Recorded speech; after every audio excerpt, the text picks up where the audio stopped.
ನಿಮ್ಮ ಮನೆ ಏನಾದರೂ ಮಳೆಗಾಲದಲ್ಲಿ ಸೋರ್ತಾ ಇದ್ದರೆ ಅಥವಾ ನಿಮ್ಮ ಮನೆಯ ಗೋಡೆಗಳಲ್ಲಿ ಬಿರುಕು ಬಿಟ್ಟಿದ್ರೆ, ಮನೆಯನ್ನು ರಿಪೇರಿ ಮಾಡಿಸಲು ಹಣಕಾಸಿಗಾಗಿ ತೊಂದರೆಯನ್ನು ಅನುಭವಿಸ್ತಾ ಇದ್ದರೆ ಅಂಥವರಿಗಾಗಿ ಸರ್ಕಾರದ ಕಡೆಯಿಂದ ಮನೆ ರಿಪೇರಿಗಾಗಿ 2.5 ಲಕ್ಷ ರೂಪಾಯಿವರೆಗೂ ಕೂಡ ಸಹಾಯಧನವನ್ನು ನೀಡ್ತಾ ಇದ್ದಾರೆ.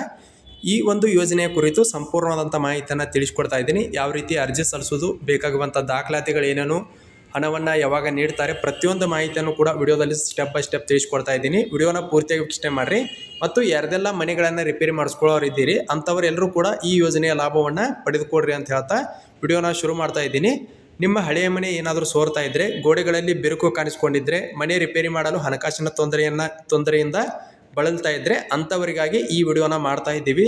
ಇದೊಂದು ಕೇಂದ್ರ ಸರ್ಕಾರದ ವಿಶೇಷವಾದಂಥ ಯೋಜನೆಯಾಗಿರುತ್ತೆ. ಕೇಂದ್ರ ಸರ್ಕಾರವು ವಿಶೇಷ ಹಣಕಾಸು ಸಹಾಯ ಯೋಜನೆ ಮೂಲಕ ನಿಮ್ಮ ಮನೆಯ ಸುರಕ್ಷತೆಗಾಗಿ ಸದಾ ತಯಾರಾಗಿದೆ ಅಂತ ಹೇಳ್ಬೋದು.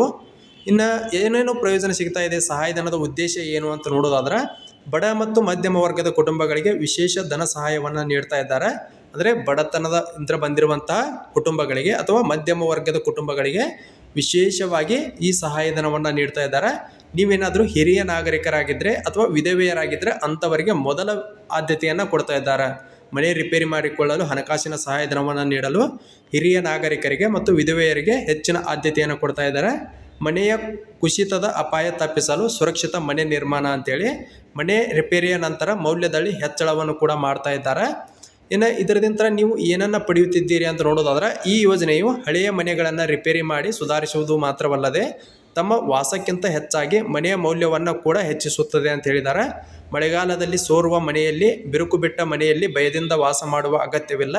ಮನೆಯನ್ನು ಭದ್ರವಾಗಿ ಮತ್ತು ಆಕರ್ಷಕವಾಗಿ ಮಾಡಿ ನಿಮ್ಮ ಕುಟುಂಬದ ಭವಿಷ್ಯವನ್ನು ಸುರಕ್ಷಿತಗೊಳ್ಳಲು ಈ ಯೋಜನೆ ಸಹಾಯವಾಗುತ್ತದೆ ಅಂತ ಹೇಳ್ಬೋದು. ಈ ಯೋಜನೆಯ ಉದ್ದೇಶ ಇಷ್ಟೇ. ನಿಮ್ಮ ಬಿರುಕು ಬಿಟ್ಟ ಮನೆ ಆಗಿರ್ಬೋದು ಅಥವಾ ಮಳೆಗಾಲದಲ್ಲಿ ಸೋರುವ ಮನೆಯಲ್ಲಿ ನೀವು ಯಾವುದೇ ಭಯದಿಂದ ವಾಸ ಮಾಡುವಂಥ ಅಗತ್ಯವಿಲ್ಲ. ಸರ್ಕಾರದಿಂದ ನಿಮಗೆ ಹಣಕಾಸಿನ ನೆರವನ್ನು ನೀಡಿ ನೀವು ನಿಮ್ಮ ಮನೆಯನ್ನು ಭದ್ರವಾಗಿಸಿಕೊಳ್ಳಬಹುದು ಅಂತ ಹೇಳ್ಬೋದು.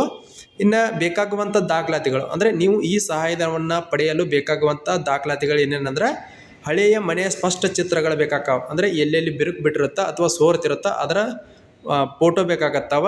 ಜೊತೆಗೆ ನಿಮ್ಮ ಆಧಾರ್ ಕಾರ್ಡ್ ಬೇಕು, ಪ್ಯಾನ್ ಕಾರ್ಡ್ ಬೇಕಾಗತ್ತಾ, ರೇಷನ್ ಕಾರ್ಡ್ ಬೇಕಾಗತ್ತಾ, ಆದಾಯ ಪ್ರಮಾಣ ಪತ್ರ, ಜೊತೆಗೆ ಮನೆಯ ಮಾಲೀಕತ್ವದ ದಾಖಲೆ ಪ್ರಮಾಣ ಪತ್ರ ಅಂದರೆ ನಿಮ್ಮ ಆ ಮನೆಯ ಉತ್ತಾರ ಬೇಕಾಗತ್ತಾ, ಜೊತೆಗೆ ಬ್ಯಾಂಕ್ ಪಾಸ್ಬುಕ್ ಕೂಡ ಬೇಕಾಗತ್ತೆ. ಇಷ್ಟು ದಾಖಲಾತಿಗಳಿದ್ದರೆ ಸಾಕು, ನೀವು ಅರ್ಜಿಗಳನ್ನು ಸಲ್ಲಿಸಬಹುದು. ಮತ್ತು ಫೋಟೋ ಕೂಡ ಬೇಕಾಗತ್ತಾ.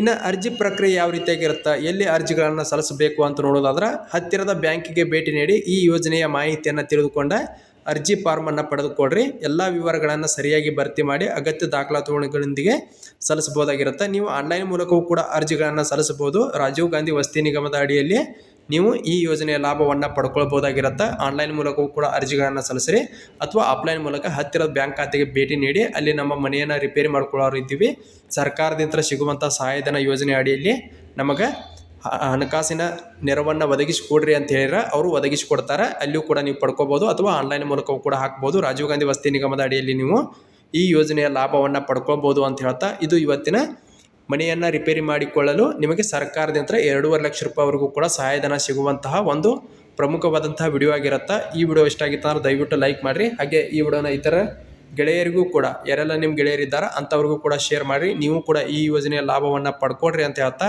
ಈ ವಿಡಿಯೋನ ಇಲ್ಲಿಗೆ ಮುಗಿಸ್ತಾ ಇದ್ದೀನಿ.